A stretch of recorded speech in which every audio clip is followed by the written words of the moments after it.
स्वागत है आपका शीतल जी नई परख के मंच पर एक बार फिर। बीच में कुछ दिनों का अंतराल हो गया, आपके कोई साथ बात चर्चा नहीं हो पाई। हाँ, लेकिन मैं हाँ, बार-बार सोच रहा था कि राष्ट्रीय राजनीतिक परिस्थिति इतनी पेचीदा होती जा रही है, जी। केवल आप ही हैं जो उसकी गुत्थियों को सुलझा सकते हैं। ये हाँ, कह के आप पहली नज़र में मुझे ये लग रहा है कि भारतीय जनता पार्टी 13 जनवरी से 13 फरवरी के बीच में, यानी 13 जनवरी को उसने यूजीसी की जो इक्विटी गाइडलाइंस थी, उनको लागू किया था। उसके बाद जो हुआ वो हम लोगों को पता है और 13 फरवरी को मौजूदा बजट सत्र जो है, वो स्थगित हो गया। अब वो मार्च में फिर से शुरू होगा। इस बीच में इस देश की राजनीतिक गंगा-जमुना में बहुत पानी बह गया और एक के बाद एक इस तरह के हालात बनते गए जिससे ऐसा लगा कि सरकार और भारतीय जनता पार्टी और प्रधानमंत्री नरेंद्र मोदी कुछ फँसते हुए नज़र आ रहे हैं और आखिर तक आ आज की स्थिति में तो ऐसा लग रहा है कि वो काफ़ी कुछ फँस चुके हैं। इसमें देखिए यूजीसी की इक्विटी गाइडलाइंस आ गई, उसके ऊपर ऊँची जातियों का बड़ा ज़बरदस्त आंदोलन आ गया। इससे याद आ गई 1990 में जब विश्वनाथ प्रताप सिंह की सरकार के खिलाफ आरक्षण विरोधी आंदोलन चल रहा था। उसके बाद में जनरल नरवणे की किताब का मसला आ गया, इसमें सरकार की चीन नीति के ऊपर एक बहुत बड़ा सवालिया निशान लग गया। फिर एप्स्टीन फाइलों में हरदीप पुरी का नाम आ गया और न केवल उनका नाम आया, अनिल अंबानी का नाम आया, 25-30 बार प्रधानमंत्री नरेंद्र मोदी का भी नाम आया, और राजस्थान की उप मुख्यमंत्री दिया कुमारी का भी नाम आया उसके अंदर। ये सारे नाम उसके अंदर आ गए और फिर मतलब इसी तरीके से एक के बाद एक इस तरह की परिस्थिति बनती चली गई और ये सारी स्थितियाँ जो हैं, खुद सरकार द्वारा बनाई गई हैं। ऐसा नहीं है कि विपक्ष ने कुछ इसमें ऐसा किया हो। फिर भारत और अमेरिका के बीच जो वाणिज्य संधि है, वो बीच में फँसी हुई है। किसान सारे देश में उबल रहा है उसके खिलाफ आंदोलन करने के लिए और सबसे बड़ी ख़ास बात ये है कि इन तमाम ऐसे प्रश्नों पे जो हद से ज़्यादा विवादित हैं, हम सब लोगों को बेचैन कर रहे हैं, प्रधानमंत्री ने आज तक इनके ऊपर एक भी शब्द नहीं बोला है। अगर किसी विषय पे बोला हो तो आप बताइएगा उन्होंने क्या बोला है? कम से कम मेरी निगाह मैंने नहीं सुना कि प्रधानमंत्री ने इस विषय पे बोला है। सरकार तरह-तरह से इन मसलों पर एक स्पिन देना चाहती है। उसमें स्पिन देने की प्रक्रिया में हमारे लोकसभा अध्यक्ष भी उसमें शामिल हैं, संसदीय कार्य मंत्री भी शामिल हैं और अब उन्होंने chief of defence staff general Chauhan को भी उसके अंदर खींच लिया है। सेनाओं के राजनीतिकरण की प्रक्रिया में उनको भी उन्होंने खींच लिया है। तो ऐसी परिस्थिति तो कभी आज तक नहीं देखी गई पिछले 11 साल में नरेंद्र मोदी के शासनकाल में, जब सरकार अपने ही किए धरे के से उलझन में फँसती चली गई हो। जी। देखिए इसमें कोई शक नहीं कि इधर बहुत चीज़ें इकट्ठा होके हुँ, प्रधानमंत्री जी को कॉर्नर करने में सफल हुई हैं। हुँ, प्रधानमंत्री जी को, बीजेपी को हुँ, भी हुँ, और आरएसएस को भी, ये हुँ, पूरा जो युग्म है, ये सब लोग इस समय निश्चित तौर पर कठिनाइयों में हैं, असहज सवालों के। और चाहे हम जितनी आलोचना करें, लेकिन जो भी उपलब्ध विपक्ष है, उसमें राहुल गांधी ने इस स्थिति का बहुत ही बेहतर, हुँ, उन जैसी उनकी पूरी स्थिति है, जैसे उनके पार्टी की स्थिति है, जैसे विपक्ष की एक दारुण स्थिति है, उस सब की परिस्थिति में ही हमें आकलन करना होगा। हुँ, तो राहुल गांधी ने निश्चित तौर पर न सिर्फ एजेंडा सेट किया, बल्कि अपने प्रहारों से सरकार को मतलब जो सरकार तो एक ही है, मोदी जी, उनको गायब होने पे मजबूर किया। हालाँकि वो ऐसा ये अपने 11-12 साल में अनेक बार जब-जब जो समस्या आई है, एक बार को छोड़कर, जब वो नोटबंदी पर छाती पीटते हुए आए थे, 50 दिन दे दो मुझे और जिस चौराहे पे कहोगे, उसके बाद से वो किसी समस्या पर हमने उनको सामना करते हुए इस तरह से नहीं देखा। वो उनकी एक स्टाइल है कि वो केव इन कर जाते हैं। उनके लोग जो हैं आगे आके इधर-उधर की ऐसी चीज़ें करते हैं, जैसे निशिकांत दुबे हैं, गिरिराज सिंह हैं और तमाम एंकर्स हैं उनके और अन्य लोग हैं, वो सब कर रहे हैं। कुछ सरकारी तौर पे बयान दिलाए जाते हैं, जैसे एप्स्टीन फाइल पे दिलवाया गया विदेश मंत्रालय से, और फिर ये जो आपका अभी ये जो चल रहा है उसमें पीयूष गोयल से बयान दिलवाए जा रहे हैं। हरदीप पुरी पर जब प्रेशर बना राहुल गांधी के बोलने से, तो उनको कह दिया गया कि भाई अपनी डिफेंस तुम खुद करो मैदान में जाके। हुँ, और वही जो उनका परंपरागत जो रेगुलर उनके पास मीडिया है, टेलीविजन्स हैं नोएडा के और अखबार जो है, जिसमें उनका पकड़ है, और सोशल मीडिया पर उनका जो आईटी सेल है, वो सब अपना उनके बचाव में आ गए, लेकिन बात बनती नहीं नजर आ रही है, ये सही है। लेकिन ये भी बात सही है, इसके साथ ही साथ ये दोनों बातें समानांतर रूप से चल रही हैं। जिन चीजों पर वो योजनाबद्ध ढंग से काम कर रहे हैं, और जैसे चुनाव आयोग के जरिए बेईमानी करने का काम, उन सब कामों में उनकी लगातार प्रगति है। जैसे कोर्ट को, अब तो सुप्रीम कोर्ट लगभग रबर स्टैंप में बदल गया है। जब जिस चीज पर जैसा वो चाह रहे हैं, एग्जैक्टली वही रबर स्टैंप लगाया हुआ मिल रहा है हमें। अब तो सुप्रीम कोर्ट में दिखावे के लिए भी कोई वो नजर नहीं आती बात कि वो सुप्रीम कोर्ट है और वो कॉन्स्टिट्यूशन का रखवाला है, और वो मतलब उसका कोई रोल है। उस एक पूरी बॉडी को हम अजीब स्थिति में पा रहे हैं कि जिसका हमें पता था कि वो स्टे हो जाएगा यूजीसी पे, और हमारी शंका को उन्होंने कंफर्म करा दिया। हमें पता था कि सरकार वहां कुछ नहीं बोलेगी, तुषार मेहता खड़े थे, लेकिन वो बोले ही नहीं और उन्होंने स्टे हो जाने दिया। जबकि, और इसके पहले हम लोगों ने अरावली वाले मामले पे देखा था, अरावली पे वो ले आए, जब जन आंदोलन खड़ा हो गया, खटाखट उसी कोर्ट से और ये इन कोर्ट्स की साख को वो जिस तरह से अपनी मतलब अपनी अपेक्षा में मटिया मेट कर रहे हैं जिस स्तर पे, कि अब तो मतलब सभी तो नहीं कहते, बाहर नहीं कहते, लेकिन अलग से तो अब छोटे छोटे वकील ये सब कहने लगे हैं। जिलों उलों के स्तर पर और राज्यों के स्तर पर भी लोग अपने सुप्रीम कोर्ट के बारे में अब सम्मानजनक भाषा का इस्तेमाल करने से न सिर्फ बच रहे हैं, बस बस वो पब्लिक में या माइक पे नहीं कह रहे हैं, लेकिन खूब कह रहे हैं। और डिफरेंट हाई कोर्ट्स में भी उन्होंने लगभग चीजें वैसे ही करप्ट कर ली हैं। तो कुल मिला के एक ऐसा परिदृश्य है जिसमें सरकार निश्चित तौर पर बैकफुट पर है। सरकार के जो समर्थक हैं उसके अतिरिक्त उनको समर्थन नहीं मिल रहा है, ये तो साफ है। और बल्कि ये जरूर हुआ है कि जो लोग सरकार से असहमत हैं उनमें हौसला बढ़ा है इस स्थिति का। और ये मैं सोशल मीडिया के एक एग्जांपल से दे सकता हूं कि पद्मजा जोशी नाम की जो पत्रकारा है एनडीटीवी में, बड़े पद पर है, मैनेजिंग एडिटर है वो।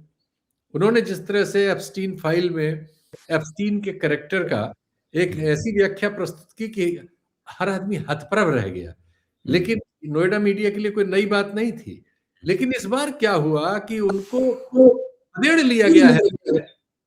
मैं उनके ट्विटर अकाउंट पे देख रहा हूं कि उनके पक्ष में बोलने वाला एक नहीं आ रहा है। यानी राइट विंग के लोग भी पक्ष में नहीं उतर रहे हैं। उनको भी लग रहा है कि ये टू मच हो गया। अच्छा, कई लोगों को मैं रंग बदलते देख रहा हूं, जैसे आनंद रंगनाथन को ले लीजिए आप। आनंद रंगनाथन डील पर, और डील में रूस के साथ जो तेल सप्लाई का मामला है और इस तरह के अन्य मामलों पर आलोचना करते हुए सरकार की मिल रहे हैं। ब्रह्म चेलानी को मैं पा रहा हूं जोर शोर से। एस अंकलेसरिया अय्यर आ गए हैं।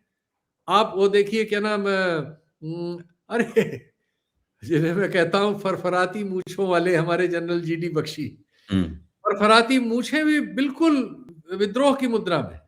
रूस के साथ अगर आप ऐसा करेंगे तो आप कहां जाएंगे आपको पता नहीं। और ऐसे नहीं होता, हम सार्वभौम देश हैं। और इवन ऑप इंडिया नाम की राइट विंग की एक तरह से मात्र मैगजीन जिसे कहिए, जिसने ऑर्गेनाइजर और 5 जन की जगह ले रखी है आजकल, उसका एडिटोरियल इस डील की, पीयूष गोयल की डील के साथ सहमत नहीं हो पा रहा है। और आरएसएस के तो तमाम लोगों को मैं चुप लगाते हुए देख रहा हूं। ये परिदृश्य हमने 11-12 साल में इस स्तर पे नहीं देखा था। एक और चुप्पी मैं इसमें जोड़े देता हूं जो आपने कहा है, एक और चुप्पी जो बहुत महत्वपूर्ण है, जो बहुत ज्यादा चुप होने के बावजूद बहुत ज्यादा बड़ी आवाज में बोल रही है, वो है कृषि मंत्री शिवराज सिंह चौहान की चुप्पी। जिस दिन से ये तथाकथित भारत अमेरिका की वाणिज्य संधि कि साहब ये हो गई है, हालांकि हुई नहीं है, अभी घोषित हुई है। उसके बाद से केवल उनका एक वक्तव्य आया है, एक आया है, शायद बजट सत्र के ठीक पहले वक्तव्य दिलाया गया था। इसके बाद उन्होंने ना उसके पहले कोई वक्तव्य दिया, ना उसके बाद कोई वक्तव्य दिया। जबकि अमेरिकी कृषि मंत्री बोल रही हैं, जश्न की मुद्रा में हैं। और अगर मैं एक कृषि विशेषज्ञ के शब्दों पर जाऊं तो अमेरिकी किसान शैंपेन वाला जश्न मना रहे हैं। हाँ, शैंपेन खोल रहे हैं। वो खोल रहे हैं, शैंपेन वाले जश्न मना रहे हैं। क्योंकि हाँ। जिस तरह भारत में आत्महत्याओं का एक किसानों की आत्महत्याओं का दुर्भाग्यपूर्ण सिलसिला चला हुआ है, उसी तरह अमेरिका में भी किसान आत्महत्या कर रहे थे। जो अमेरिका का जो राष्ट्रीय औसत था आत्महत्या का, उससे किसानों की आत्महत्या उससे ज़्यादा थी वहाँ पर। तो वहाँ उनको नया जीवन प्राप्त हुआ है अमेरिकी कृषि क्षेत्र को, और वो भारत के बाज़ार की कीमत पर प्राप्त हुआ है, ऐसा अमेरिकी मान रहे हैं। अब देखिए डील क्या होती है। जी।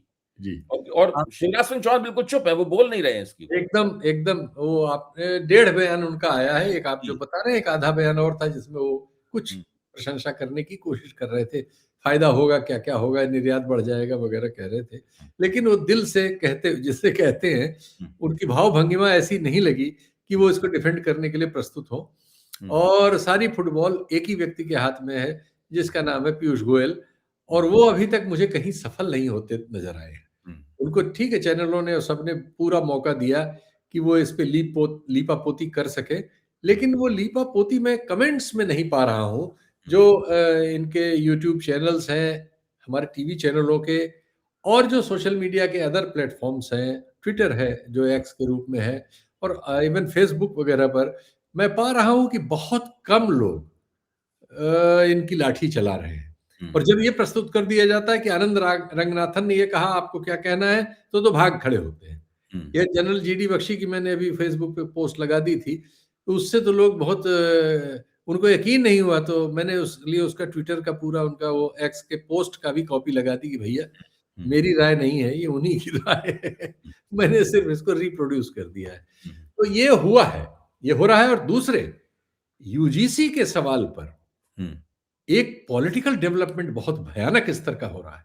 हुँ, ये तो दुर्भाग्य है कि ये पार्टियां जो मंडल की ताकत से बहुत दिनों तक सत्ता में रही उत्तर भारत के बहुत राज्यों में, और हुँ, जिसकी ताकत का असर ये है कि बीजेपी को भी कई जगहों पर, जैसे मध्य प्रदेश में ही सही, मोहन यादव को मुख्यमंत्री बनाना पड़ा है, और अपने को प्रधानमंत्री को पिछड़ा पिछड़ा बहुत बार कहना पड़ता है। धर्मेंद्र यादव वगैरह का उपयोग, धर्मेंद्र प्रधान का, और जो एक दूसरे उनके यादव है राजस्थानी, इन सब का प्रयोग ज्यादा करना पड़ता है। वो लोग भी जो है, वो लोग भी, ये जो ज्वार पैदा हो रहा है नीचे, हुँ, इसको इसको संभाल पाने की स्थिति में नहीं है। हुँ, सभी पढ़े लिखे, मैं अब अक्रॉस द कास्ट कास्ट देख रहा हूँ ओबीसी में, पहले सिर्फ यादव बहुत कूदते फांदते थे, हुँ, और ये इनके दल जो है बिल्कुल निष्क्रिय रहे हैं, लेकिन ये लोग खुद सड़क पे आ गए हुँ, और बहुत प्रदर्शन हो रहे हैं। तो हमारा मीडिया इसको रिपोर्ट नहीं कर रहा है, सिर्फ उनकी कंट्रोवर्सी पकड़ता है। जैसे हुँ, कल डीयू में थोड़ा बहुत कोई स्किर्मिश हो गई, कोई पत्रकार बन के गई थी लड़की, और वो कुछ ऐसे सवाल कर रही थी कि दोनों तरफ से थोड़ी बहुत झड़प हुई है। उस सबको के अलावा, और इससे ये सही है कि इसको उतनी ही कट्टरता से सवर्ण जातियों के युवा भी उसका मुकाबला करने की कोशिश कर रहे हैं, सोशल मीडिया से लेके जहाँ-जहाँ प्रभाव में है वो। जी, तो ये जी, जो कट्टरता है, ये एक नई पॉलिटिकल रिदम को जन्म दे रही है। ये दुर्भाग्यपूर्ण है कि इसको एनकैश करने के लिए जो जिन राजनीतिक दलों को इसका लाभ मिल सकता है, वो उस योग्यता से उपलब्ध नहीं है। हुँ, लेकिन अपने आप मैं देख रहा हूँ स्वतः स्फूर्त इस तरह की जो है चीज़ बन रही कि जिसमें सब ऐसे हर बच्चे, जो चाहे वो आपके क्या नाम, कौन-सा, किस नगर में दिल्ली में तैयारी करते हैं सर, क्या नाम है उसका? जहाँ बच्चे एग्ज़ाम की तैयारी करते हैं, कॉम्पिटिटिव एग्ज़ाम्स की। जी, जी, अभी ध्यान ध्यान में आ जाएगा। हाँ, जी। वो हम लोग सब बुड्ढे हो रहे हैं, भूल जाते हैं, क्या बताएँ। मतलब हुँ, रोज़ का शब्द है लेकिन नहीं आ रहा। हुँ, और ऐसे ही जो इलाहाबाद वगैरह में तैयारी करते हैं अपने-अपने अलग कोटा में? नहीं, कोटा नहीं, हुँ, दिल्ली में जो एक एरिया है जिसमें आईएएस अच्छा बनने, ये इधर वाला मॉरिस नगर मुखर्जी वाला, मुखर्जी नगर। मुखर्जी नगर वाला, हाँ। फर्जी नगर के कई बच्चे अभी मुझे मिले, चूँकि मैं बहुत सारे वीडियोज़ ऐसे बहुत से लोगों की बातचीत में रहता हूँ, जी, जिसमें उनको लगता है कि मैं शायद उनके पक्ष पर, उनके उनकी राय में से कहीं आस-पास हूँ। हुँ, तो मैंने देखा वो बहुत सारे लोग एकाएक मेरे पेज पर भी, मेरे मतलब फ़ेसबुक अकाउंट पर भी, ट्विटर पर भी, और मेरे फ़ोन पे भी ढूँढ-ढाँड़ के वो हुँ, आए। एक तो बहुत भावुक ढंग से मिला, वो, अब मैं उसका पद नहीं बताऊँगा, नहीं तो उसकी पार्टी में उसको नुकसान होगा। वो इन्हीं पार्टियों में से एक में प्रवक्ता है, हुँ, और वो लगभग विलाप की स्थिति में था। फिर मैं अभी बीच में दिल्ली 1 दिन के लिए आया था, तो उसे मैंने बता दिया था कि मैं आ रहा हूँ, तो उसने पूरा दिन अपना लगाया, मेरे साथ रहा, कहा आप अपने काम करते रहिए, सिर्फ़ हमसे बात करते रहिए, मेरा बिल्कुल भरा हुआ है मन, और हुँ, मैं शेयर करना चाहता हूँ, मैं अपनी पार्टी से बहुत निराश हूँ, कि वो लोग इस स्थिति में कुछ कर नहीं रहे हैं, हुँ, तो वो मैंने देखा कि वो चीज़ जो है काफ़ी गई है। हुँ, इस बार सीरियसली गई है और ये पता नहीं किस तरह से चीज़ों में बदलेगी, पॉलिटिकल चीज़ों में। हुँ। अभी तो नज़र नहीं आ रही है इनके पार्टियों की ओर से, लेकिन वो छुपी रहेगी, इस पे मुझे शंका है। जी। एक चीज़ ज़रूर जो आपने जो अवलोकन किया है, उसी में जोड़ने लायक एक अवलोकन मेरा भी है। वो ये है कि आपने जो ओबीसी और अनुसूचित जाति के साथियों के बारे में कहा है। हुँ, देखा है कि जो ऊँची जातियों के साधारण लोग हैं, गरीब लोग, जैसे मान हुँ, लो ड्राइवर ड्राइवर है, हुँ, या किसी अपार्टमेंट के सामने बल्लम डंडा लेके खड़ा हुआ उत्तर प्रदेश का, पूर्वी उत्तर प्रदेश का कोई ब्राह्मण है, हुँ, या इसी तरह के जो लोग जनरल कैटेगरी के वोटर हैं, हुँ, सब भारतीय जनता पार्टी के बड़े निष्ठावान वोटर रहे हैं पिछले 10-11 साल से। हुँ, हुँ, इन लोगों से अगर बातचीत करो तो ये स्वतः स्फूर्त तरीके से या थोड़े से उकसाने पर या आपको पहचान लेने के बाद अपने उद्गार व्यक्त करने लगते हैं। हुँ, और उसमें उसमें कहते ये हैं कि हुँ, मोदी से अब कुछ संभल नहीं रहा है। हुँ। मोदी को चाहिए कि वो गद्दी छोड़कर योगी को उसके ऊपर बैठा दे। उसमें केवल ठाकुर ही नहीं है, मतलब जो है। हाँ, हाँ, नहीं, नहीं, नहीं। गलतफ़हमी है कि योगी जी को केवल ठाकुरों की नहीं, मान्यता नहीं, प्राप्त है। ये बिल्कुल आप और हम इस मामले में बहुत बार वही बात कर चुके हैं कि ये हाँ, गलतफ़हमी उत्तर प्रदेश की राजनीतिक बातों तक सीमित है। हाँ, जैसे ही उत्तर प्रदेश की बाउंड्री आ जाती है या पार होती है, हाँ। वहाँ फिर लोकप्रियता मोदी जी के अल्टरनेट में सिर्फ योगी की ही है। अच्छा, इतना कहने के बाद फिर वो कहते हैं कि अमित शाह बड़ा गलत गलत आदमी है ये। ये हाँ, अमित शाह बड़ा गलत आदमी है, ये योगी जी को तंग कर रहा है। ये हाँ, उनको वहाँ से हटाना चाहता है, हाँ, हाँ, मुख्यमंत्री की गद्दी से, हाँ, और ताकि खुद प्रधानमंत्री पद का उत्तराधिकारी है ये। हाँ। तो अच्छा, इसके बाद वो ये भी कहते हैं कि अगर इन्होंने ये नहीं किया, तो इनकी सरकार का हर्ष विश्वनाथ प्रताप सिंह की सरकार जैसा होगा। अच्छा, तो उससे बहुत थोड़ा-सा अच्छी अगर आपने पूछताछ बात करो, तो वो कहते हैं कि भई सरकार तो हमने बनाई सरकार ये। हुँ, हुँ, हुँ। ये जो हिंदूवादी सरकार है, ये हमारे वोटरों के कारण हिंदूवादी है।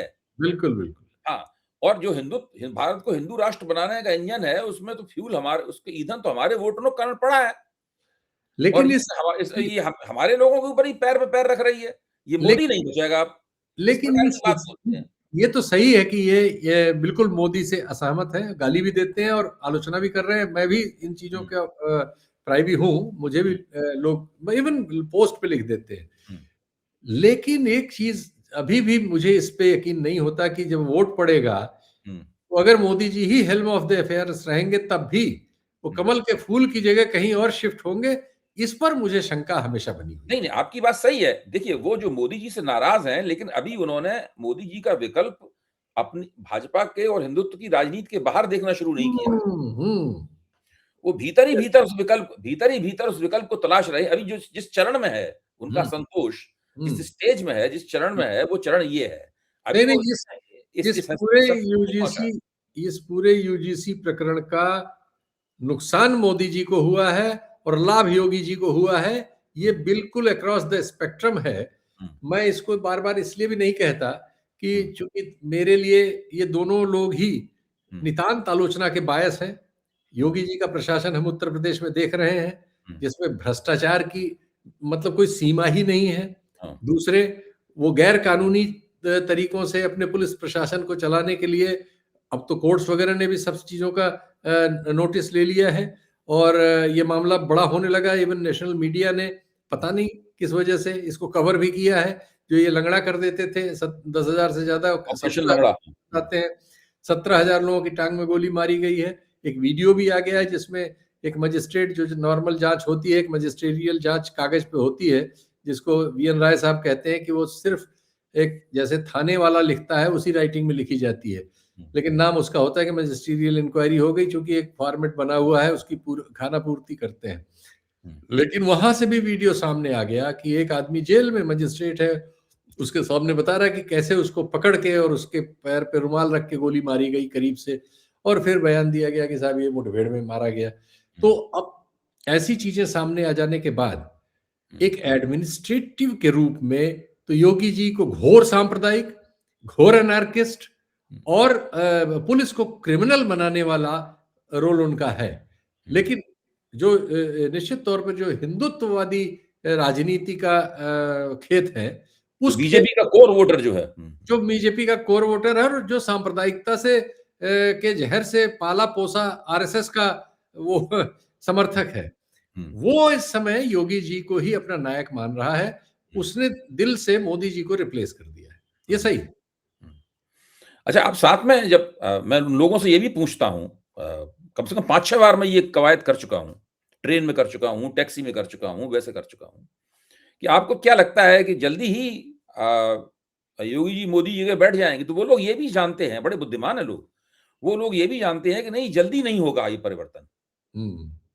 नहीं, नहीं, वो जैसे आपने बताया वो ये भी जानते हैं कि अमित शाह इसमें अड़ंगा है। हाँ, वो हुँ, यहाँ तक जानते हैं। हुँ, तो ये बात जो सत्ता के गलियारों में है हुँ, और बीजेपी के वरिष्ठ नेता जो हम लोगों के कान में कनफुसकी करते हैं। हुँ, इस बार अभी मैं दिल्ली था तो एक संयोग से कहीं एक बैठक ऐसी मिल गई थी। हुँ, तो वो हमने देखा कि लोगों में बेचैनी बहुत है। हुँ, लेकिन ये है कि वही है कि रहेंगे उसी खूंटे पे वो। हुँ, वो सारी बेचैनी के बावजूद उनकी बेचैनी यहीं तक है हुँ, कि पता नहीं ये लोग चुनाव जीत पाएँगे कि नहीं, सारे सवर्ण नाराज़ हो गए हैं हुँ, और पिछड़ों में जो है वो तो बहुत सारी ऐसी कहानियाँ भी बताने लगते हैं कि वो गंगाचरण राजपूत एक बड़े नेता रहे हैं ना, उरई जालौन जानता वाले, हूँ, जिनका बेटा अभी चर्चा में है, हाँ, एमएलए है जो। जानता अ, हूँ। हाँ, अभी कृषि नहीं, नहीं, यहाँ के जो कौन से जल मंत्री हैं जो हमारे हुँ, पार्टी के अध्यक्ष रहे हैं उत्तर प्रदेश के, उनके साथ उसकी भिड़ंत हो गई थी। हुँ। तो वो भी एक चर्चा है, दोनों एक ही पार्टी में हैं। ये आपने नहीं सुना क्या? उत्तर प्रदेश के जल मंत्री जो स्वतंत्र देव सिंह हैं, जो हाँ, पार्टी। हाँ, वो जो चरखारी के विधायक से संघर्ष जो हुआ था। हाँ, वो संभवतः गंगाचरण राजपूत जी का लड़का है। गंगाधर राजपूत का लड़का है? नहीं, अच्छा हो सकता है वो। हाँ, ठीक है। हाँ, ब ज़रा-सा मुझे भी, मैं भी कन्फर्म नहीं हूँ। एक दिन तो एक गंगाचरण हमारे दोस्त रहे हैं पहले। हुँ, हुँ, तो उन्होंने एक दिन फ़ोन आया था उनका, कोई हुँ, कार्यक्रम-वार्यक्रम उन्होंने देखा होगा। हुँ, तो उन्होंने बताया था मुझे कि मेरा बेटा यहीं एमएलए यहाँ रहता है। हुँ, अब एग्ज़ैक्टली वही आदमी है या कोई और है पता नहीं मुझे, हुँ, लेकिन मुझे कुछ शंका हो रही कि शायद उन्हीं का बेटा है वो।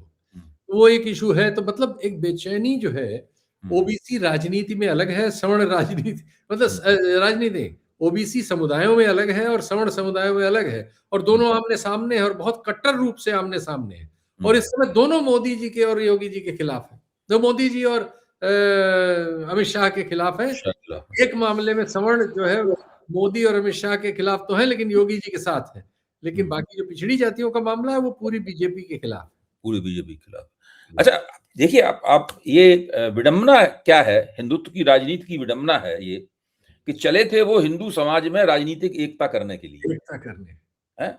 मतलब अभी से नहीं, हाँ, ये हाँ। साफ दिखाई पड़ता है कि दीनदयाल उपाध्याय के ज़माने से जी। वो ऊँची जातियों में और पिछड़ी जातियों में, यानी द्विज जातियों में और शूद्र जातियों के बीच में एकता कराने का पूरा एजेंडा और पूरी रणनीति थी, जिनके ऊपर ये पिछले, मैं समझता हूँ 70 साल से काम कर रहे थे। जी, 50 के दशक संघ जब जनसंघ का निर्माण हुआ तब से काम कर रहे थे। जी। और जब उनको सत्ता प्राप्त हुई, स्पष्ट बहुमत 10 साल तक रहा, अभी भी सत्ता में हैं, हाँ, मजबूती के साथ सत्ता में हैं, हालाँकि अब गठजोड़ सरकार है। जी। अब फिर बजाय इसके कि हिंदू समाज और एक होता है इनके नेतृत्व में, उन्होंने उन्हीं द्विज जातियों को या द्विज सरीखी जातियों को, जैसे पटेल वगैरह द्विज नहीं कहे जा सकते, तरीके हैं। जाट नहीं जी, कहे सकते, सरीखी जाति, द्विज सरीखी जातियों को पिछड़ी जातियों और दलित जातियों के मुकाबले खड़ा कर दिया। मतलब पिछड़ी जातियों और दलित जातियों के बीच में जो अंतर्विरोध था, हुँ, उस अंतर्विरोध को इन लोगों ने एक तरह से कमज़ोर कर दिया, जी। ताकि उनके बीच में एक राजनीतिक एकता स्थापित हो जाए, भले ही सामाजिक एकता हो या ना हो। ये आप विडंबना देखिए क्या बन रही है। यही और उससे बड़ी विडंबना ये है कि अब इसको एनकैश करने के लिए ये हुँ, पिछड़ी जातियों के जो पॉलिटिकल ऑर्गेनाइजेशन थे, हुँ। ये इसको इतनी इस परिस्थिति को एनकैश करने लायक भी साफ नजर नहीं आ रहे हैं। वैसे ही सोच रहे हैं कि लोग नाराज होंगे तो हमें वोट दे ये लोग जाएंगे। भी भौचक्के हैं। ये भी भौचक्के। वो आप भौचक्के हैं, मतलब वो ये परिस्थिति अचानक आ जाएगी, इसके लिए इनके पास राजनीतिक उपादान नहीं थे। न तैयार थे, और न राजनीतिक मन से, उपादान खुद बनाने पड़ते हैं। न मन से, न संगठन से, ये खुद तैयार ही बनाने नहीं थी पड़ते इस परिस्थिति के लिए। हैं। जी, बिल्कुल ठीक आपने कहा। हुँ। जी। भाई कम से कम ये जो लोग हैं, चाहे वो अखिलेश यादव हों, चाहे वो तेजस्वी यादव हों, चाहे वो मायावती हों, कोई भी हों, हुँ, हुँ, ये हुँ। लोग इतना तो कर ही सकते हैं कि जो जो जो पिछड़ी जातियों मतलब संविधान की दृष्टि से जो बैकवर्ड क्लास है पूरा, उसमें दलित आदिवासी और ओबीसी तीनों आते हैं बैकवर्ड क्लास में। जी, जी, जी। जो बैकवर्ड क्लास की राजनीति है, हुँ। उसके लिए कम से कम एक संगठन ही खड़ा कर देते, ताकि वो संगठन ऊपर से अलग से आंदोलन का करने लगता, जी, जी, जी। मंच बना देते, उसका नेतृत्व करने लगता और ये लोग पीछे से खड़े होकर उसको राजनीतिक सपोर्ट देते, जो संघ और भाजपा वाले जैसे अक्सर करते हैं। जैसे हाँ, जैसे संघ और भाजपा ऐसी परिस्थितियों में करते हैं। करते हैं। बिल्कुल, आपने क्या बात बताई, जो और उन्होंने 11, 12, 13 में और दूसरी किया। तरफ कांग्रेस को ये चाहिए था कि अगड़ी जातियों की नाराजगी है, उसको गोलबंद करने के लिए वो भी एक मंच बना देते जी, जी। और पीछे खड़े होके उसको समर्थन देते। देखिए, ये सब लोग जो हैं, इन ऐसी बदलती परिस्थितियों के अनुकूल हुँ, राजनैतिक पहल ज़मीन पर करने में हुँ, बिल्कुल फ़ेल हैं। हुँ, संसद वगैरह का उपयोग राहुल गांधी कर ले रहे हैं। बाकी संस्थानों में कोई उपयोग कोई कर नहीं सकता है। तो कुल मिला-जुला के जो परिदृश्य है, हुँ। वो मतलब उसमें आशा के बीज हैं। ये नहीं, हम कह इससे सकते हैं। एक बात की तो गारंटी है, इससे भारतीय जनता पार्टी को कोई लाभ नहीं हो रहा है, पहली बात। बिल्कुल नहीं, बिल्कुल नहीं। सिर्फ नुकसान हो रहा है। जी। वो नुकसान कितना है, क्या है, ये एक आकलन का विषय है जी, जी। और इसमें ये भी हो सकता है कि भाजपा अपने तिकड़म और प्रबंधन करने की क्षमता का उपयोग करते हुए इस नुकसान को आगे जाकर न्यूनतम कर ले। या लेकिन नुकसान कुछ ना कुछ तो ज़रूर होगा। नहीं, नहीं, नहीं, नुकसान तो बिल्कुल हो रहा है। उनकी दोनों छवियाँ धराशायी हो गई हैं हुँ, और आश्चर्यजनक रूप से मुझे राजीव शुक्ला के उस बयान को याद करना पड़ रहा है, जो संसद में जी, जी, जी। राज्यसभा में कहा उन्होंने। बड़ा कहते मज़ेदार विश्वगुरु। बयान है कि हम कैसे विश्वगुरु हैं कि आश्रम खोल के बैठे हैं और चेला कोई है ही नहीं। ये भी नहीं है। तो चेला चेला ने वो शिष्य शब्द इस्तेमाल किया हाँ, था। हाँ। हुँ, ये शिष्य विहीन गुरुकुल चल रहा है और इसमें हम विश्व गुरु का तमगा लेके खुद ही को बैठे हुए हैं। हुँ, कोई हमारा है नहीं, लड़ाई हुई तो हमारे साथ कोई नहीं था, उसके साथ 15 देश खड़े थे। हुँ, नाम हुँ। लिया उन्होंने। तो बड़ा मतलब एक नहीं, अब इसमें अच्छी। है ये कि मोदी जी लगातार एक ही बात पे बोल रहे हैं। वो बोल रहे हैं, साहब हमने बड़े फ्री ट्रेड एग्रीमेंट कर लिए हुँ, हुँ, हुँ, हुँ। और अमेरिका का नाम नहीं लेते हैं, फ्री हुँ, ट्रेड एग्रीमेंट का नाम लेते हैं। क्या अभी बात! तक उन्होंने अमेरिका का नाम लेना नहीं शुरू किया है, क्योंकि मोदी जी को पूरा शक है कि उनका मित्र डोनाल्ड ट्रम्प जो है, जो कह चुका है कि मैं इनकी राजनीति बर्बाद कर सकता हूँ, लेकिन करूँगा नहीं, हैं? तो मोदी जी उससे चिढ़े हुए भी हैं और काफ़ी डरे बिदके हुए हुए भी हैं उससे। डरे हुए बहुत हैं। हाँ, वो बिदके इस हुए हैं बात कि से पता मैं नहीं बनता क्या कर देगा ये। राहुल गांधी की इस बात से मैं पूरी तरह सहमत हूँ। हुँ, एक चीज़ हुई है कि हुँ, मोदी जी इस हुँ, पूरे वर्ष और इधर 2-3 वर्षों से जब से ट्रम्प आ गया है, हुँ, डरपोक साबित होते चले जा रहे हैं। नरवणे की किताब ने तो उसपे एक मुहर भी लगा दी है। हुँ, बिल्कुल। तो ये जो स्थिति बनी हुई है, मैं आपके साथ साझा कर रहा हूँ और मेरे मेरे ख्याल से हम दोनों एक-दूसरे की तस्दीक कर रहे हैं, एक-दूसरे के आकलन की। जी, जी, जी। इतनी विकट परिस्थिति हुँ। जिसमें इधर कुआँ है, उधर खाई है, आगे नाली और पीछे नाला है, मतलब हर हालत में आपको गिरना तय है आपका। अब तो चोट कहाँ लगेगी, कैसे लगेगी, कितना नुकसान होगा, ये सब बाद में तय होगा। बस लेकिन ये वही है कि कितना नुकसान होगा ये आकलन कर पाना इनकी, चूँकि अदरवाइज़ क्षमताएँ इनकी असाधारण हैं। हुँ, ऐसी क्षमता कभी नहीं रही। आज हुँ, मैं एक कार्यक्रम में था जिसमें एक पुराने लेफ्टिनेंट जनरल थे और वो 71 की लड़ाई में लड़े थे और सारे उनको बड़े पदक मिले हुए हैं। तो मैं पूछ रहा था उनसे, मैंने कहा कि एक बात बताइए कि क्या हमारी सेना का भी सेफ्रोनाइज़ेशन जो है किस हुँ, हद तक हो गया है? हुँ, तो उन्होंने जो कहा मैं तो हिल गया। हुँ, नाम मैं नहीं लूँगा क्योंकि उन सबको नुकसान हो जाता है। हुँ, उन्होंने कहा कि इस हद तक हो गया है कि अब दुरुस्त नहीं हो सकता। हुँ, मुझे लगता है कि ये बहुत बड़ी बात है हुँ। और ये बात हमारे राजनीतिक दलों को और लोकतांत्रिक व्यक्तित्वों को गंभीरता से लेनी पड़ेगी। कोई रास्ता नहीं है। हमारे मतलब ये हालत हो गई कि अगर हमारी सेना भी हुँ। इसी तरह से सोच विचार रही है, तो हम कहाँ पहुँच गए? नहीं, बिल्कुल आप ठीक कह रहे हैं। मुझे याद आ रहा है कि कांग्रेस की एक राष्ट्रीय प्रवक्ता हैं, विंग कमांडर अनुमा आचार्य, एक हुँ, चर्चा में हमारे साथ थीं। पुरानी बात है, करीब 5-6 महीने पुरानी बात होगी। हुँ, तो उनसे किसी दूसरे पैनलिस्ट ने पूछा कि हुँ, आप ये सब बातें कह रही हैं, लेकिन हमारे साथ जो तमाम रिटायर्ड फौजी अफ़सर, बड़े-बड़े मेजर जनरल और लेफ्टिनेंट जनरल बैठते हैं, वो तो दूसरी तरह की बात बोलते हैं।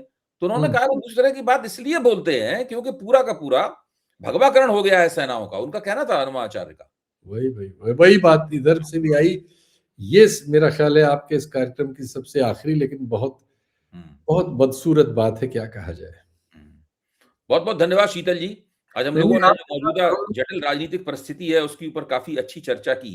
नहीं, मुझे आप लगता है कि नई परख के दर्शकों को ये चर्चा काफ़ी पसंद आएगी। उम्मीद बहुत-बहुत की धन्यवाद। हम लोग करिए। फिर जल्दी ही बहुत-बहुत मिलेंगे। धन्यवाद आपने बुलाया। नमस्कार।